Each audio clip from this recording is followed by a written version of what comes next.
So this is the darbuka. If you have another drum, that's okay. This is gonna work for all the drums. The first thing that we're going to talk about is the sound on the drum. So in the middle of the drum, you have the bass sound. And the bass sound is coming really from here. I mean, now the mic is here, right? So you can hear that clearly, right? And then we have on the side the high frequency. So we have the low frequency and then the high.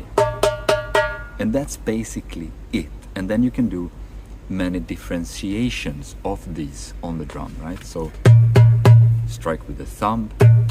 That's because with this drum I sit like this, yeah? And here, however you have the drum, you want to bounce, yeah? You want to have the hands bouncing.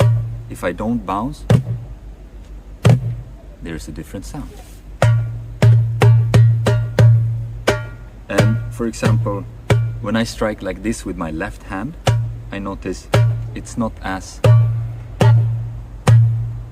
like I've really practiced with my right hand, meaning I've done it many times. I haven't done it with the left so much because usually my left is occupied with the high frequency sounds, yeah? Just double checking. Mic is on, good. So when it comes to playing the drum, I really want to invite you to, as you hit the drum, you listen to the sound, but you don't analyze, actually, you don't judge. You check in, you listen to the sound, okay, that's how it sounded, and what happened to the music, okay? This is what you're gonna care about, because when you go out and play, you will notice you do something on the drum and then people are moving to that. And sometimes there's like a shift. If you have a lot of people, you see small shifts happening in the crowd when you play, yeah? So you want to get used to thinking, when you hit the drum, how does it change around me, okay?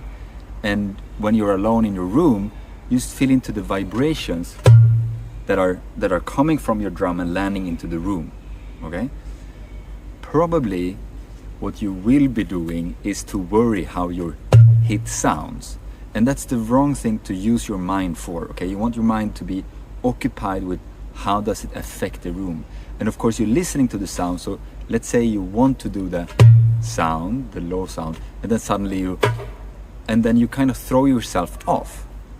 So here it's important to not let the drum decide how you feel, okay? You sit in your body and you drum, and then whatever happens on the drum, you stay in your body, okay? And you listen to the sounds that are coming from the drum,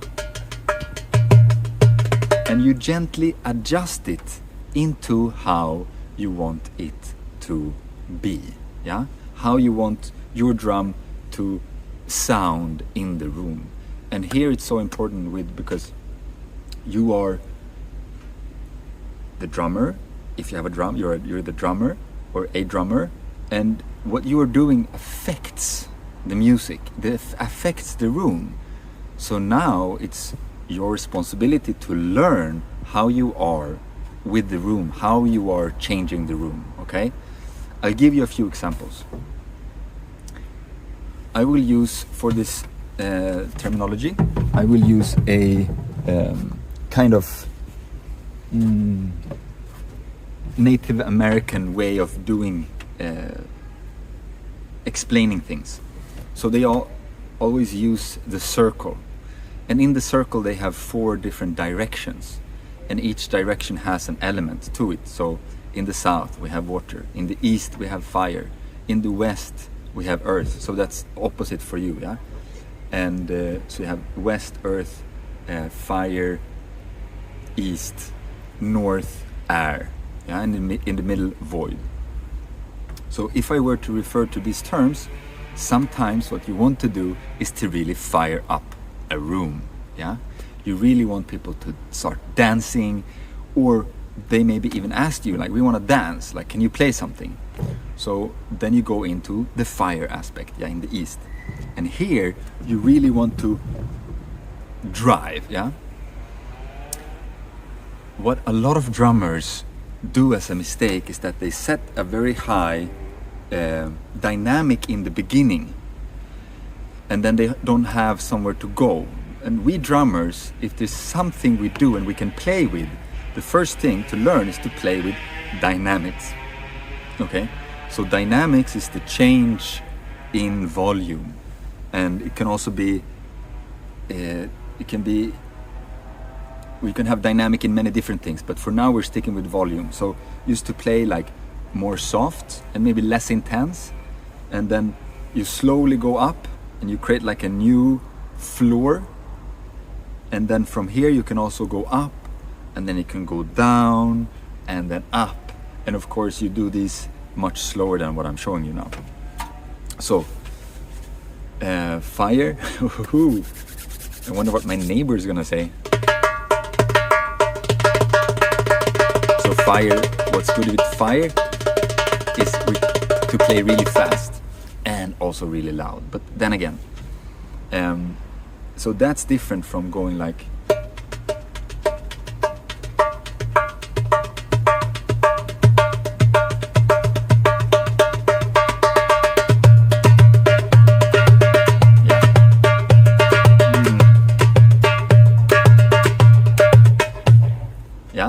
so there I just gave it a little intro, like a build-up, and I could do it even a little bit longer. I would like to do it a bit longer and a little bit more like slowly adjusting the volume up, and then boom. I like that. And then the boom happens because I held back the bass hit until I came in. Okay, this is really drumming 101. Like this is your job as a drummer. It's to hold the floor, tell everyone that we're moving into the next cycle of the song. These cycles are in music theory called periods, because it's a period of time that we're playing in. We're starting the song, and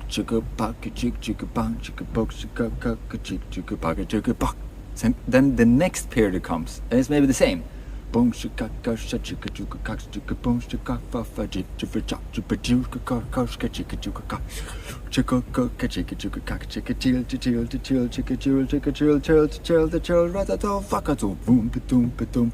So what I did there is I informed by changing my rhythm that I was singing. It was different from the first three. So on the fourth one I changed, and I was telling one, this period is over. In between you do that, you're playing any kind of groove with the low and the high frequency that we talked about. Yeah. So the first groove that for you to really master is actually just this rhythm is the most played rhythm. In modern times we call it 4 on the floor, because I don't know if you see my foot here, but I'm stamping the foot in the ground.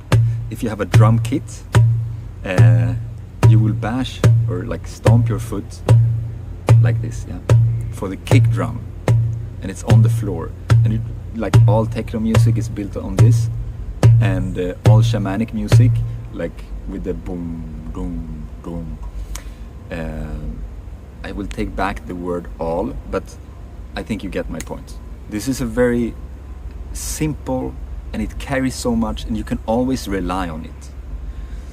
So my invitation is to start with this one, work a little bit with your mind, and then move on to next. So I will show you how to work this with your mind. You can turn on any song or just sit by yourself. It's really good with some music actually. And then, because then you have something to relate to. Some people use the metronome. I would skip it for now, but it's a really good tool. So you listen to the song, you find where's the downbeat, where are they like, where's the music like landing. From there you start, and you play with the music. So let's say I find a song and it goes like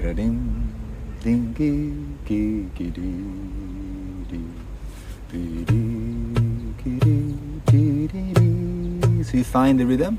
And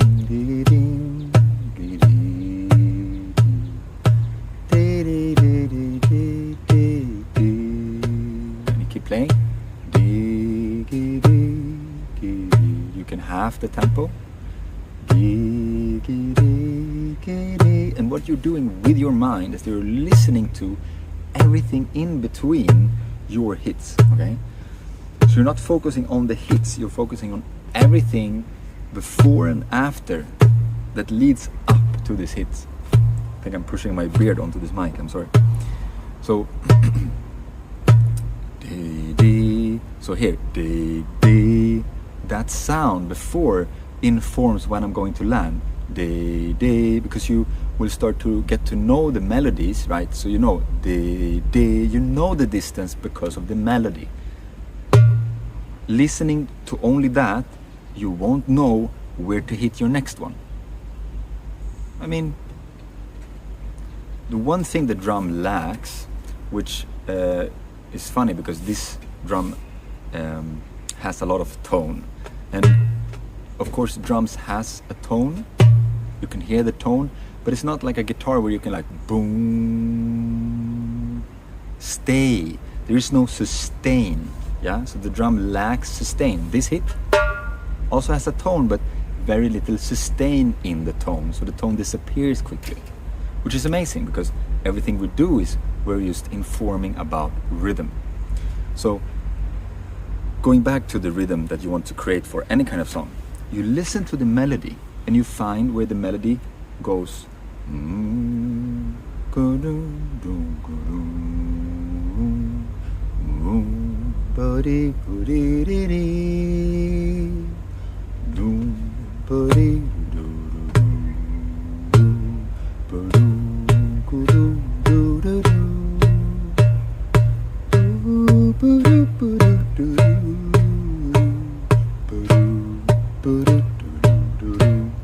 So you can do in both tempos, fast and slow. You can explore that. And then, so this is like one part of everything that you're doing. Okay, the second part of everything that you're doing, I'm exaggerating a little bit, is to play the high frequencies in relation to the low frequencies. So what we're going to get here is this like movement back and forth, yeah? So that was fun, back and forth. So let's say the low end is like sitting down, and then the high end is like standing up. You're going to be like,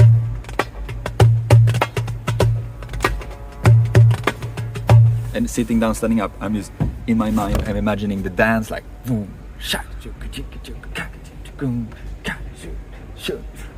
yeah. So this is the groove, the relationship between the boom and the pa. Most rhythms are built up on these two, and when I say most, I really mean most, but I haven't heard all kinds of music, so for now we're gonna stick with most songs are gonna be boom, ka, boom, boom, ka, boom, ka, boom, ka, boom. So you can play all kinds of different rhythms with the boom and the pa, and the formula is boom and pa, like either slow, boom, chick, chunk, pa, chick, chick, or faster, same.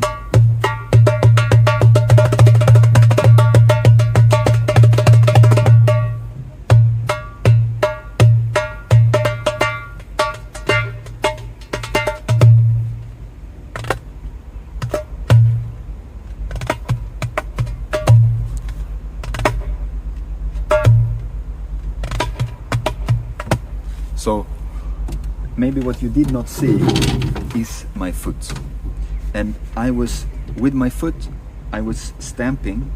Okay, this is not so comfortable. Let's see if this works. Yeah, here. So I was stamping like this. I'm not sure you can see this.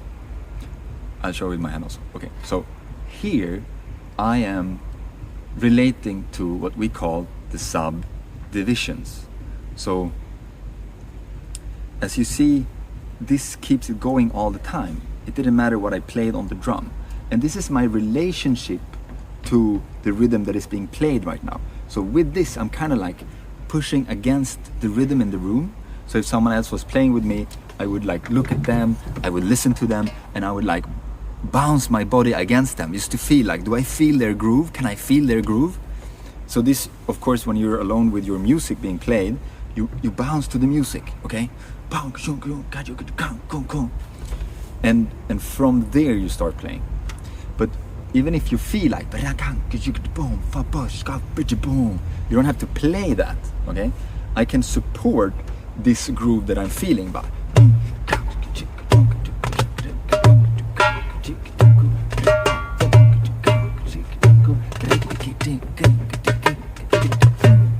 And then slowly you play some of the melody that you are feeling. Okay, sounds good?